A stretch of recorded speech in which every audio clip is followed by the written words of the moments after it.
non assisteremo al sacco del Veneto. Questa è la frase che forse ha colpito più di tutti.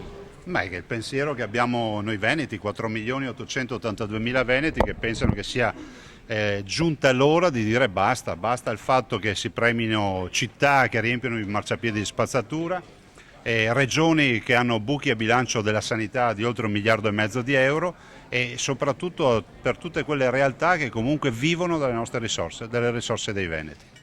Direi che noi siamo per la solidarietà e per la sussidiarietà a livello nazionale, però chiediamo un buon impegno. La paghetta settimanale sì, però dimostri anche di darti da fare e di avere buoni voti.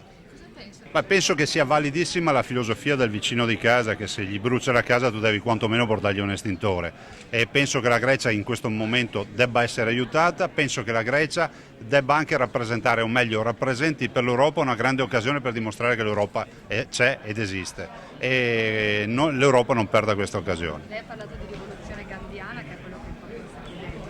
Beh, assolutamente sì, una rivoluzione pacifica nell'alveo della Costituzione per applicare ovviamente l'articolo 116 che parla di geometria variabile, quindi la possibilità di dare ad ogni regione la sua giusta dose di autonomia, come diceva Einaudi. I comuni vivano in autonomia, le regioni facciano le leggi e poi ognuno risponderà da sé. Ecco, i suoi riferimenti, Einaudi, Mitterrand, Sarkozy? Beh, l'occasione anche per mutuare, dico sempre non c'è nulla da inventare ma c'è molto da mutuare, diciamo che noi dobbiamo gettare il peggio degli altri e recuperare il meglio, questo significa fare qualità. Lei ha prestato giuramento per la prima volta e c'è un riferimento a San Marco. Beh, il giuramento penso che sia qualcosa da ripristinare nelle pubbliche amministrazioni, è un giuramento legittimo perché è un giuramento che si rifà alla Carta Costituzionale, quindi alla Costituzione repubblicana, si rifà allo Statuto del Veneto, l'articolo 2 dello Statuto parla di autogoverno del popolo veneto, per cui è in linea con le leggi e con i miei pensieri.